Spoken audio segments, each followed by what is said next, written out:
Kesempatan pagi ini saya akan sharing sama saudara satu pengajaran firman Allah yang pagi ini saya berikan judul tak pernah terlambat Tuhan menolong kita. Seperti pujian tadi.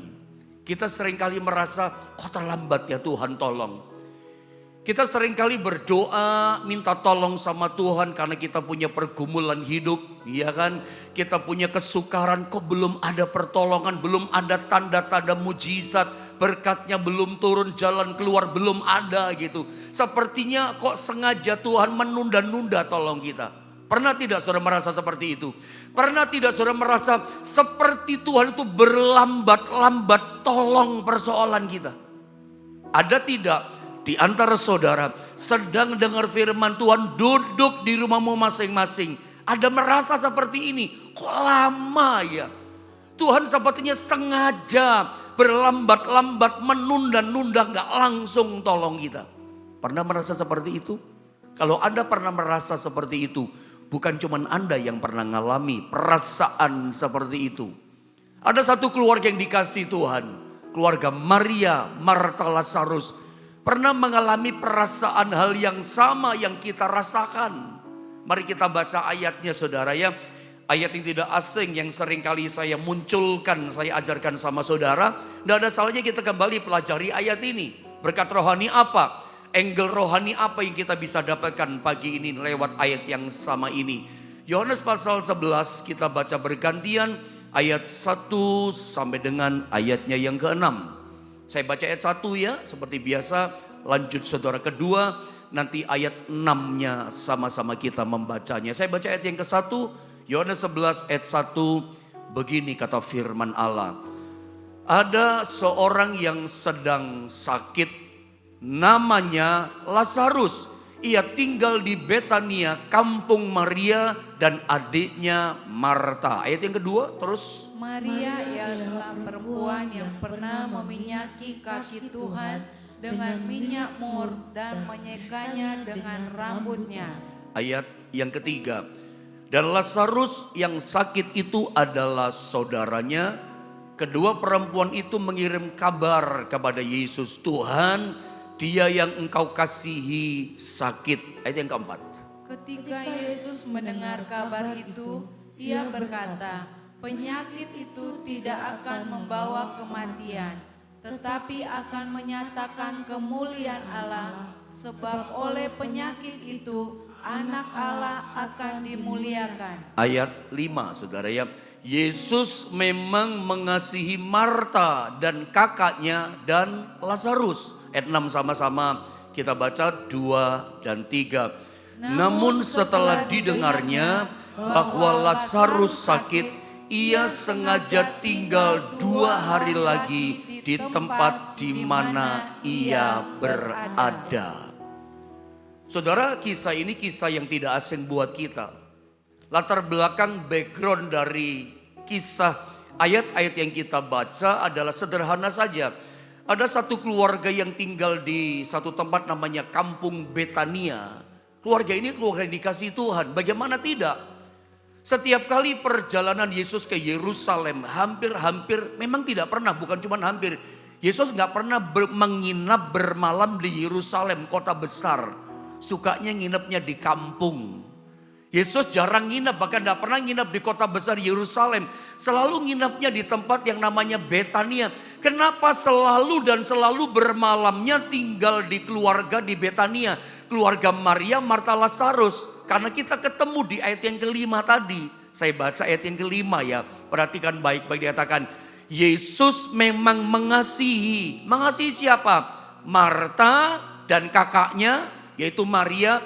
Jadi Maria ini yang sulung. Maria punya adik namanya Marta dan punya adik lagi namanya Lazarus.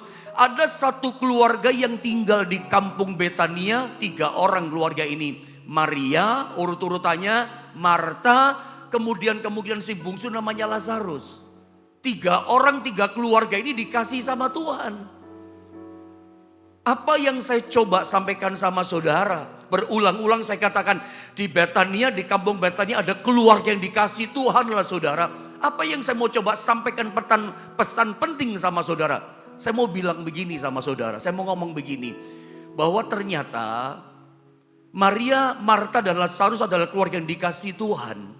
Yang saya mau sampaikan begini, ternyata orang yang dikasihi Tuhan, ternyata keluarga yang dikasihi Tuhan itu tidak kebal dari persoalan. Ternyata kita ketemu di ayat yang kelima, orang yang dikasihi Tuhan, orang yang dicinta Tuhan, keluarga yang disayang sama Tuhan, itu ternyata tidak luput dari persoalan loh saudara. Mereka punya persoalan dan persoalannya adalah serius. Persoalannya serius, seserius apa?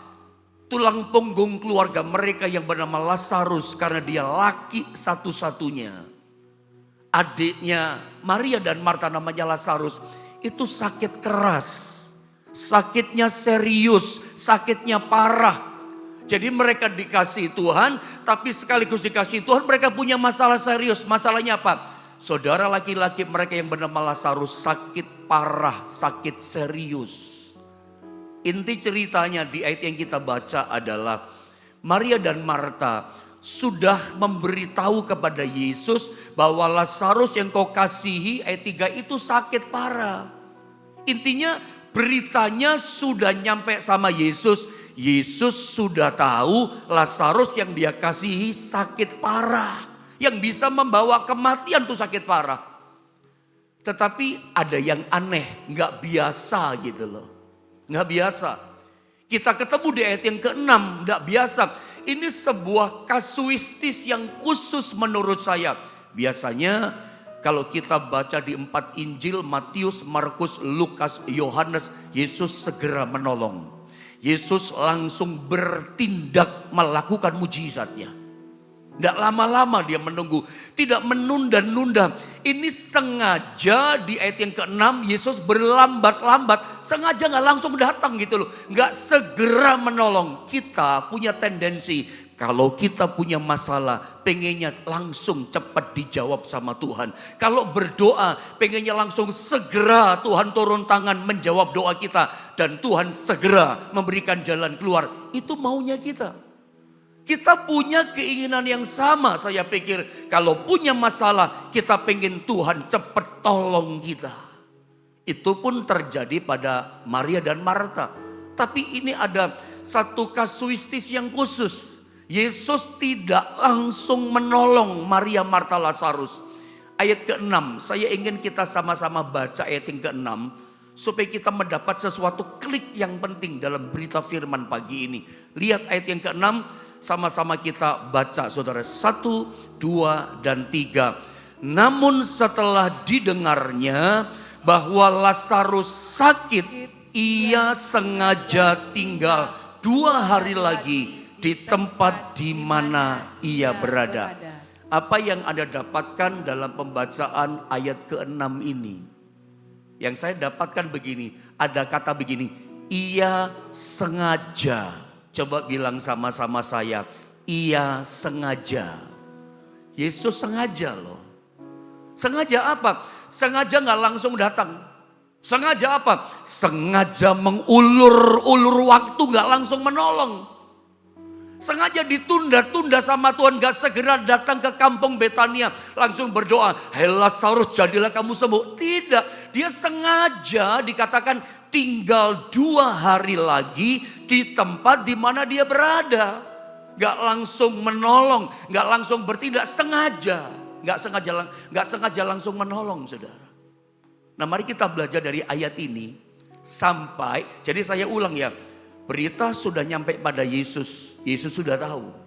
Tapi kedua, dia sengaja gak langsung menolong. Sengaja berlambat-lambat. Sengaja menunda-nunda. Sampai nanti di ayat yang ke-14. Yesus terus terang kepada murid-muridnya. Dia berkata begini. Lihat Yohanes 11:14 yang saya sodorkan sama saudara. Dikatakan begini. Karena itu dikatakan apa? Yesus berkata dengan terus terang kepada para murid-muridnya. Lazarus sudah mati. Katakan haleluya. Kok haleluya pendeta mati? Ada sesuatu yang indah tersimpan dari rahasia firman Allah ini. Jadi berita udah nyampe pada Yesus, Alkitab katakan Yesus gak langsung datang. Sengaja tinggal 2 hari lagi di mana dia berada. Lalu kemudian sampai pada ujungnya begini, Lazarus itu dikatakan MATI, mati saudara. Kalau sudah ada kalimat mengatakan dia itu mati, artinya gini, ya sudah gak perlu lagi Yesus. Iya kan? Kalau sudah dikatakan mati, Lazarus sudah mati, ya sebetulnya sudah tidak lagi dibutuhkan Yesus. Gak butuh lagi Tuhan, gak diperlukan lagi Tuhan. Sudah mati kok, mau bikin apa? Kan sudah terlambat. Tapi saya katakan sama saudara, lewat tema firman Allah ini, secara logika kita, secara pikiran manusiawi kita, ya sudah tidak butuh Tuhan, mati kok. Sudah gak diperlukan lagi kehadiran Tuhan, sudah mati. Itu logika kita. Tapi tetap saya katakan, bagi kita terlambat. Tetapi bagi Tuhan begini, dia tidak pernah terlambat untuk menolong kita. Yang percaya katakan amin. Kadangkala cara Tuhan sistemnya, dia itu gak terlalu kecepatan menolong kita. Tapi ingat, dia gak pernah terlambat loh. Itu kan perasaan saudara. Dengarkan saya baik-baik. Tetap tenang dengar firman Allah. Itu ternyata perasaanmu saudara. Itu perasaan Anda. Anda yang merasa gini, kok telat sih? Itu kan perasaanmu. Kok lama Tuhan gak tolong-tolong? Kok lama gak klik gitu loh? Kok gak diberikan jalan keluar? Kok lama ya gak ada titik terang? Kok gak ada kejelasan? Itu perasaanmu. Kadang Tuhan bekerja menolong kita, menjawab doa kita. Dia kadang-kala tidak terlalu cepat. Tapi ingat, dia tidak pernah terlambat. Selalu tepat pada waktunya dia menolong kita. Itu perasaan kita yang, aduh kok terlambat, kok sengaja ditunda-tunda ya. Pikiran kita, perasaan kita sama kayak Marta. Begitu Yesus nyampe di kampung Betania, lihat ayat 21, Marta ngomong begini. Saya baca ya, ini menarik. Marta ini pikirannya, perkataannya mewakili kita. Mewakili perasaan kita pagi ini. Kok lambat ya, kok lama ndak klik-klik ya. Lihat ayat ini. Maka kata Marta kepada Yesus, perhatikan. Tuhan, kata Marta, sekiranya engkau ada di sini 2 hari yang lalu. Sekiranya kau kemarin ada di sini, saudaraku pasti tidak mati. Sekarang sudah mati Tuhan, terlambat engkau datang. Sekarang maaf kata-kata ini, kami udah gak butuh engkau. Sekarang Tuhan kau datang ke sini gak ada gunanya. Saudaraku Lazarus sudah mati, apa gunanya? Bagi Marta, bagi kita, kadang-kadang kita merasa terlambat Tuhan. Udah kayak gini keadaannya, sudah susah, udah gak mungkin bangkit, udah gak mungkin bisa dibaharui, gak mungkin bisa melangkah awal lagi. Udah kadaluarsa Tuhan, udah terlambat. Kadang pikiran kita merasa terlambat. Tapi tetap saya mau katakan, berdasarkan kisah rentetan dari ayat-ayat ini, kesimpulan saya begini pada poin ini, Tuhan itu tidak pernah terlambat menolong kita. Dia sengaja kok. Sengaja tinggal 2 hari lagi di mana dia berada. Makanya saya tulis dalam statement ini, perhatikan baik-baik. Secara logika bahwa kedatangannya Yesus di Betania itu terlambat. Kenapa? Lazarusnya udah mati. Udah gak bisa. Tapi tetap saya katakan dia gak pernah terlambat tolong kita. Saya suka bilang begini kalau ayat ini sama saudara. Kadang kita berdoa saudara ya. Kita rasa doa kita gak dijawab-jawab. Kita minta tolong untuk satu kasus yang sama. Untuk persoalan yang sama kita udah doakan, berkati masalahku, berikan jalan keluar. Proyek yang ini loh Tuhan tolong. Kok gak klik-klik sih, kok gak nyambung-nyambung sih. Kerjaan yang ini loh Tuhan. Apa sih doa saudara untuk kesembuhan sakit kita? Kok lama sih Tuhan gak sembuh-sembuhkan?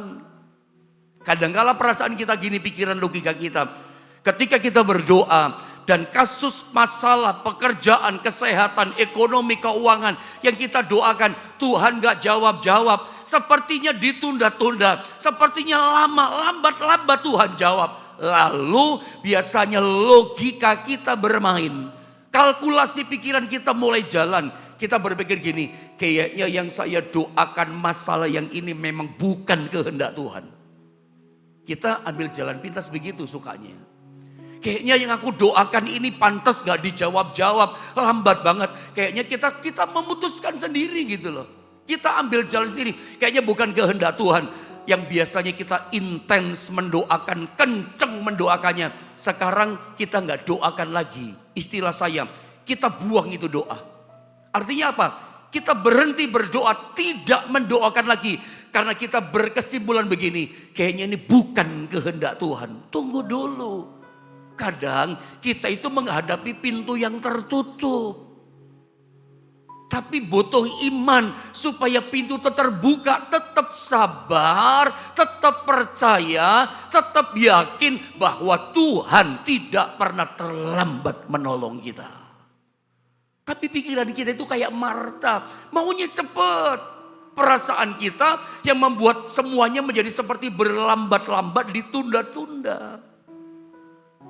Tapi saya mau kasih PowerPoint ini menjadi ingat-ingatan buat saudara. Dengar baik, Tuhan Yesus tak pernah terlambat menolong kita. Lihat gambar itu. Tuhan tak pernah terlambat menolong saudara. Yakinkan imanmu, solidkan percayamu. Katakan kepada dirimu, Tuhan tidak pernah terlambat menolong hidupku. Anda bisa mulai chatting, katakan. Selain Anda berkata dengan mulutmu, Anda bisa tulis. Sekarang juga Anda bisa tulis. Katakan, Tuhan tidak pernah terlambat menolong hidupku.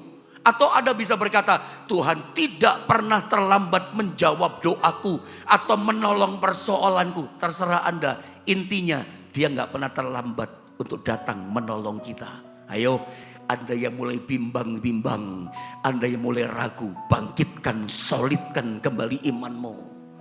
Yakinkan dirimu, katakan kepada jiwamu, hatimu, rohmu, Tuhan tidak pernah terlambat menolongmu. Ingat, di masa-masa transisi kita merasa kok lambat sih. Jadi doa yang Anda buang, ambil kembali doa itu, doakan lagi. Di masa-masa transisi seperti ini kita merasa kok lambat, kok lama, kok tidak nyambung-nyambung, kok tidak ada jelas, kok tidak ada klik-klik ya. Anda jangan bersikap salah seperti misalnya contoh. Di Alkitab ada banyak contoh. Misalnya Abraham. Tuhan pernah berjanji sama Abraham. Abraham, aku akan memberikan keturunan kepadamu seperti bintang di langit. Seperti pasir di tepi laut. Umur 75 tahun kepada Abraham. Ditunggu-tunggu, kok tidak ada tanda-tanda ya. Lalu singkatnya, itu Anda baca dalam Kejadian pasal 16 ayat 1 sampai 3 bahkan turun ke bawah. Lalu Sarah istrinya Abraham berkata sama Abraham, sayang suamiku, memang Tuhan betul berjanji kasih kita anak, kasih keturunan. Tapi kayaknya bukan lewat aku. Kamu lihat aku sudah tua, sudah keriput, aku mandul, gak bisa punya anak. Mungkin janji Tuhan itu punya anak lewat hambaku Hagar ini orang Mesir. Singkat kata, diberikanlah Hagar. Ini jalan pintas. Saudara, dalam menantikan janji Tuhan, dalam menantikan doa kita dijawab, jangan pilih jalanmu sendiri. Jangan cari jalan alternatif. Tetap sabar, nantikan pertolongan Tuhan. Poin berkat rohaninya, Tuhan tidak pernah terlambat menolong saudara. Tuhan tidak pernah terlambat menjawab doa saudara. Tuhan tidak pernah terlambat menyembuhkan saudara. Bahkan menolong pekerjaanmu, dia gak pernah terlambat. Ketika transisi menunggu pertolongan Tuhan, jangan pilih jalan pintas alternatif yang lain. Model Sarah, Hagar dikasih Abraham. Abraham dikatakan tidak menolak.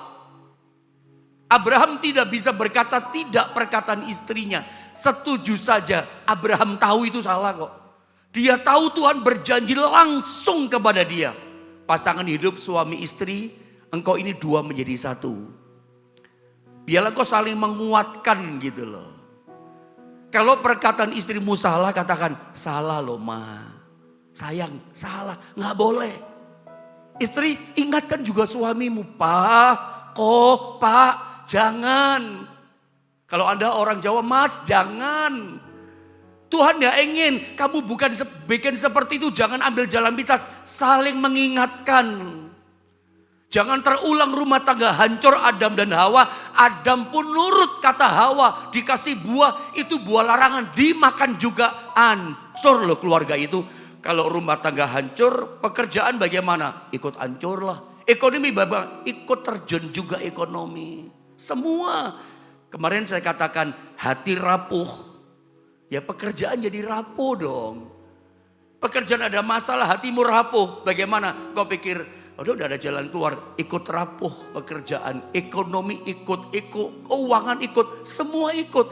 Hatinya mesti kuat. Kuat apa pendeta? Berpegang pada petunjuk dan perintahnya Tuhan. Kenceng kata orang Jawa. Tetap kenceng berpegang. Saling mengingatkan suami istri. Kalau salah, katakan salah. Jangan, kita harus tetap percaya. Sehingga keluargamu, keluarga yang kuat. Pekerjaannya juga kuat. Suami, kalau istri mengingatkan kau, dengar istri. Istri, kalau suamimu ingatkan kamu, dengar perkataan suami. Saling menghargai, menghormati, mengasihi. Sehingga keluarga kita, keluarga yang solid. Dipelihara oleh firman Allah. Karena begitu dikasih Hagar, lahirlah Ismail. Dan dari Ismail, dalam kemudian lahir Ishak. Muncul masalah, bertengkar terus Ishak sama Ismail. Ini masalah yang tak kunjung selesai. Buntut masalahnya panjang sampai hari ini gak bisa selesai. Itu masalah. Sampai sekarang. Itu gara-gara apa? Gak bisa berkata tidak. Gara-gara apa? Gara-gara ambil jalan alternatif. Gak berpegang pada perintah Tuhan. Sabar. Masa-masa transisi tetap percaya. Ini sama dengan kisahnya Saul. Ada ingat kisah Saul 1 Samuel pasal 13 itu ya. Coba saya pengen dicek sebentar sih ayat ini ya. Ini kayaknya penting saya sampaikan. Saya tiba-tiba ingat ayat ini. 1 Samuel itu ya. Coba ada 1 Samuel pasal 13 ayat 11 itu. Coba kita lihat sebentar saudara ya. 1 Samuel 13 ayat 11. Iya betul saudara. Saya turun ke bawah ya. Ini pelajaran penting. Perhatikan. Tetapi kata Samuel, apa yang telah kau perbuat? Jawab Saul, karena aku melihat rakyat itu berserak-serak meninggalkan aku dan engkau tidak datang pada waktu yang telah ditentukan. Padahal orang Filistin telah berkumpul di Mikmas. Lihat ayat 12. Maka pikirku sebentar lagi orang Filistin yang akan menyerang aku di Gilgal. Padahal aku belum memohonkan belas kasihan Tuhan. Sebab aku memberanikan diri lalu mempersembahkan korban bakaran. Ayat 13. Lihat, kata Samuel kepada Saul, perbuatanmu itu bodoh. Engkau tidak mengikuti perintah Tuhan Allahmu yang diperintahkan kepadamu. Sebab sedianya Tuhan mengokohkan kerajaanmu atas orang Israel itu selama-lamanya. 14 saya baca ayat yang terakhir. Tetapi sekarang kerajaanmu tidak akan tetap. Tuhan telah memilih seorang yang berkenan di hatinya. Dan Tuhan telah menunjuk dia menjadi raja atas umatnya dan seterusnya. Anda lihat kasusnya Saul. Kelihatannya sederhana. Dia itu ambil jalan pintas, pilih jalannya sendiri. Gak sabar menunggu sang Nabi Samuel, sang imam itu datang. Bawa persembahan doa. Israel punya kebiasaan sebelum perang. Itu minta petunjuk Tuhan. Berdoa, minta belas kasihan. Itu kebiasaan Israel sebelum berperang. Yang ditunggu-tunggu mimpin doa bawa korban persembahan itu gak muncul-muncul.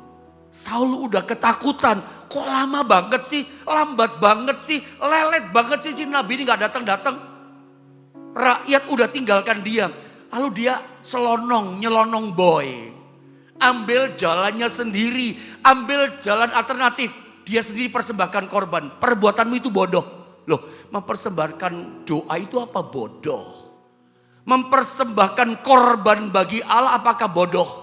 Bodohnya begini, Tuhan gak suruh Saul. Itu perjanjian lama konteksnya.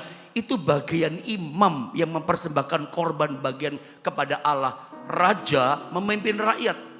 Raja ngurusi tata negara, politik sebagainya. Urusan korban persembahan doa di masa itu bukan perjanjian baru, perjanjian lama. Itu bagian imam. Dia melawan otoritas. Berontak pada otoritas. Dia berjalan sendiri. Gak sabar, kok lambat sih, kok lelet sih. Dia ambil keputusan sendiri, ambil jalan sendiri. Akibatnya apa? Harusnya kata Samuel, kerajaanmu kerajaanmu akan kekal. Dari Saul akan turun sampai ke anaknya. Tapi karena melakukan perbuatan bodoh yang gak disuruh Tuhan dia lakukan. Kerajaannya hanya berhenti sampai Saul. Tuhan ambil janjinya. Tuhan batalkan janjinya. Harusnya kerajaannya itu adalah akan tetap dari keturunan Saul. Tapi Tuhan telah memilih seorang yang dikasihinya. Yang berkenan di hatinya, itulah Daud. Kita berpikir, masa sih hanya karena gitu aja kok sampai Tuhan gitu. Karena ketidaktaatan itu serius di mata Tuhan. Tidak sabar menantikan janji Tuhan, Anda pilih jalan sendiri. Pelajaran pentingnya adalah belajar tetap percaya. Meskipun rasanya terlambat Tuhan jawab doa kita. Belajar tetap percaya itu seperti Daniel. Seperti Sadra, Mesak, Abednego, itu belajar percaya. Tetap percaya meskipun rasanya Tuhan terlambat menolong mereka. Bagaimana tidak? Sudah masuk gua singa, sudah masuk dapur api. Mereka tetap percaya loh. Dan Anda lihat, the Lord is there. Tuhan ada di sana bersama mereka. Api gak bisa hanguskan Sadra, Mesak, Abednego. Apalagi singa yang ganas, lapar, gak bisa telan, gak bisa makan Daniel. Kenapa? Karena tetap percaya. Tetap percaya dan apa? Secara logika memang terlambat ya. Udah masuk gua singa. Secara logika telat, gak butuh Tuhan lagi. Sudah masuk dapur api. Tapi lihat, Tuhan gak pernah terlambat menolong orang yang taat dan percaya kepadanya. Ada lihat itu terjadi pada Daniel, Sadra, Mesak, Abednego. Tuhan tolong tepat pada waktunya. Sama dengan kisah Yarius. Kepala rumah ibadah masih ingat? Lagi ngobrol dipotong sama keluarganya. Anakmu sudah mati. Jangan bikin repot Yesus lah. Gak perlu bikin repot, Yesus sudah mati kok. Maksudnya apa? Terlambat. Gak usah Yesus diajak ke rumahmu. Anakmu sudah mati kok, sudah telat. Yesus bilang apa sama Yairus? Yairus, jangan takut, tetap percaya. Ada masih ingat cerita itu kan? Jangan takut, tetap percaya. Pagi ini pun bagaikan Yesus berkata kepada hal yang sama kepadamu. Kalau pertolongannya telat itu kan bikin takut dan dikduk kita. Cemas kita. Aduh jangan-jangan bangkrut ini. Aduh jangan-jangan batal ini kerjaan. Kan dikduk. Kok lambat ya? Yang muncul ketakutan, yang muncul kecemasan. Hari ini perkataan yang sama. Jangan takut, tetap percaya. Ingat, percaya bagaimana? Tuhan tidak pernah terlambat untuk menolong setiap kita. Nah, Anda lihat gambar ini, saya tunjukkan sama saudara. Kalau Anda mengalami kasus yang khusus, ini kasus khusus saya menyebutnya. Gak semua kan kita ngalami seperti ini, gak selalu juga kita ngalami keadaan yang berlambat-lambat, Tuhan tolong kita. Kalau Anda sampai merasa seperti berlambat-lambatan, lihat gambar itu. Atau tertunda-tunda rasanya Tuhan menolong kita, menolong doa kita, persoalan kita. Ingat baik-baik, itu terjadi bukan kebetulan, tetapi Tuhan punya tujuan sesuatu. Apa tujuannya? Ada sesuatu yang harus kita kerjakan. Kalau Anda mengalami kasus rasanya lambat ya, Tuhan kok lama sih menunda-nunda menjawab doaku. Ingat itu bukan kebetulan Bapak Ibu Saudara. Ada sesuatu tujuan yang khusus buat Anda. Ada sesuatu bagian. Ada sesuatu hal yang Tuhan ingin kita kerjakan dalam hidup kita. Tuhan minta lakukan itu. Apa sih tujuan Tuhan? Saya tunjukkan yang pertama ya. Jadi ingat baik-baik. Ada tujuan. Kok lama sih? Berarti ada sesuatu bagian yang Anda mesti kerjakan. Yang Anda belum kerjakan. Anda belum siap mengalami jawaban doa. Pantesan dibikin lambat-lambat sama Tuhan. Belum siap apa? Ini tujuan yang pertama. Supaya kita siap memuliakan Tuhan. Tuhan itu tahu dasar hati kita loh. Jangan sampai begini. Begitu Anda diberkati, proyeknya berhasil, kerjaannya diberkati, ada jalan keluar, mujizat kesembuhan terjadi. Jangan seorang berkata begini, ini karena strategiku. Ini karena apa ya? Strategiku yang pas, yang jitu. Karena aku sarjana, aku S2. Jangan Anda berkata, aku sukses karena modalku besar, karena keuanganku. Ada banyak orang hancur punya modal besar lebih dari saudara kok. Ini karena kerja kerasku makanya aku sukses. Ini karena jam terbang pengalaman kerjaku sudah tinggi, makanya aku berhasil jadi kaya. Tunggu dulu. Ketika Anda begitu sukses, berhasil, diberkati, yang keluar di hati, yang keluar di mulut Anda berkata, ini karena uangku yang banyak, ini karena modalku, ini karena koneksiku orang hebat itu. Itu berarti kamu belum siap hatimu memuliakan Tuhan. Tuhan itu tahu hati kita. Tuhan tunggu sampai Anda siap, mulut hatimu memuliakan Tuhan. Begitu ditolong, begitu jalan keluar, begitu klik ada titik terang. Langsung mulut kita berkata, ini Tuhan yang tolong. Ini kemurahan Tuhan Pak Pendeta. Ini jalan keluar dari Tuhan. Tuhan itu hebat Pak, Tuhan itu luar biasa. Ketika orang otomatis berkata, ini Tuhan ada menolong saya. Itu berarti hatinya sudah siap. Jangan-jangan yang membuat kita itu gak ditolong-tolong sama Tuhan. Rasa ditunda-tunda, berlambat-lambatan Tuhan tolong kita. Ini kasusnya karena ini. Tuhan lihat hati kita belum siap memuliakan, membesarkan Dia. Kita gak bisa ngeles. Kalau Tuhan katakan ini Tuhan langsung yang bilang kepada keluarga ini. Coba saya baca ya, Yohanes 11 ayat 4 ya. Ketika Yesus mendengar kabar itu, ia berkata, penyakit itu tidak akan membawa kematian, tetapi akan menyatakan kemuliaan Allah. Sebab oleh penyakit itu anak Allah akan dimuliakan.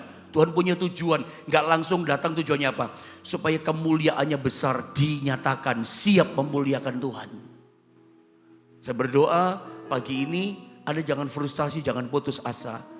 Kalau Anda mengalami kasus seperti keluarga ini, ternyata ada bagian, ada sesuatu yang Tuhan ingin kita kerjakan. Ketika kita siap melakukan bagian kita, Tuhan siap lakukan bagiannya. Oh, Dia siap terima pertolongan.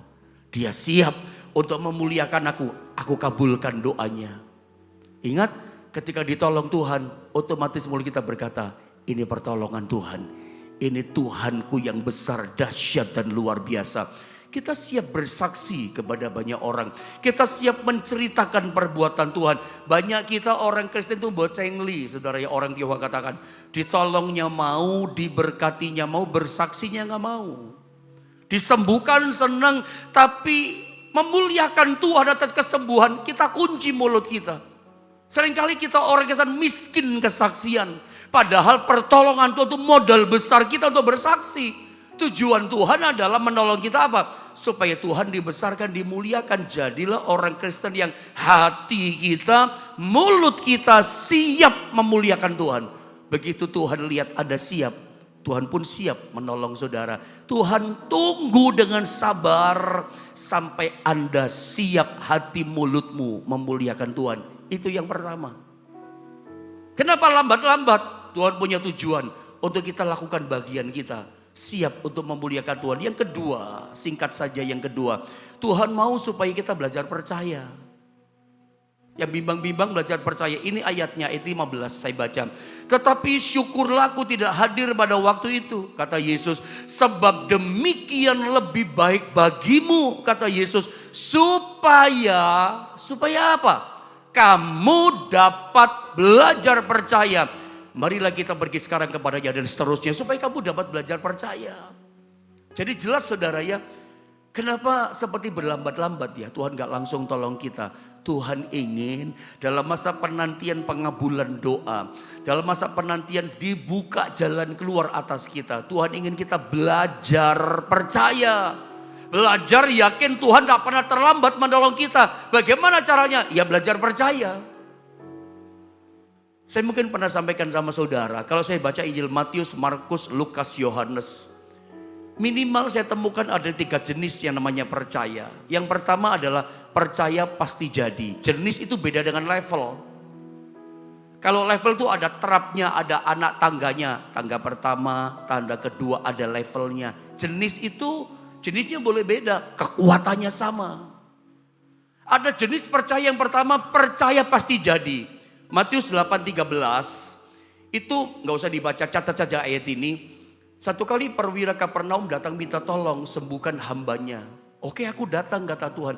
Nggak usah Tuhan, cukup katakan sepatah kata saja, aku percaya hambaku sembuh. Yesus geleng-geleng, aku tidak pernah jumpai iman sebesar ini di antara orang Israel. Iman orang ini besar, kata Tuhan. Lalu Yesus ngomong gini, pulanglah sekarang, jadilah kepadamu seperti yang kau percaya. Maka saat itu juga sembuhlah hambanya. Perhatikan kalimatnya, pulanglah dan jadilah kepadamu seperti yang kau percaya. Percaya pasti jadi. Tuhan suka katakan, jadilah kepadamu seperti percayamu. Jadilah kepadamu seperti imanmu. Apa yang kita imani, apa yang kita percayai, itu yang jadi pada kita. Kita menerima semua dari Tuhan. Itu sesuai dengan percaya kita. Percaya jadi. Tapi ingat ya, ada satu ayat pengakuan Ayub. Dia pernah berkata begini. Ayub 3:25. Karena yang kutakutkan itulah yang menimpa aku, dan yang kucemaskan itulah yang mendatangi aku. Dengan kata lain, lawan kata daripada iman itu kan ketakutan. Kalau saya boleh gambarkan gini, urapannya sama. Iman dan ketakutan urapannya sama. Itu istilah ya, tidak ada di Alkitab. Kekuatannya sama, powerfulnya sama. Apa yang kita imani jadi sama kita. Tapi ingat, apa yang kita takuti itu juga jadi sama kita. Daripada kita takut, lebih baik kita percaya. Usir ketakutan kita. Usir kecemasan kita. Karena yang kita khawatirkan, yang kita cemaskan justru mendatangi. Teng datang sama kita. Terjadi sama kita. Karena kekuatannya sama, cemas takut dengan iman percaya itu sama. Daripada kita takut, arahkan radar rohani kita kepada iman percaya pada Tuhan. Belajar percaya. Jadi sebetulnya masa penantian itu, kok lambat ya Tuhan gak tolong. Tuhan ingin dengan lambat-lambatnya pertolongan datang supaya kita belajar percaya. Ayo hari ini bagian terakhir saya mau katakan, percaya sama Tuhan. Percaya bagaimana pendeta? Tuhan gak akan terlambat tolong hidupmu. Kau yang mulai hancur percayamu, mulai gak kuat hatimu, mulai rapuh, ayo bangkit percaya. Yakin begini, katakan sama dirimu, Tuhan tidak pernah terlambat menolong kamu. Ngomong yang lemah, tidak pernah terlambat. Saya berdoa bagi ini, pertolongan Tuhan dinyatakan atas saudara tepat pada waktunya.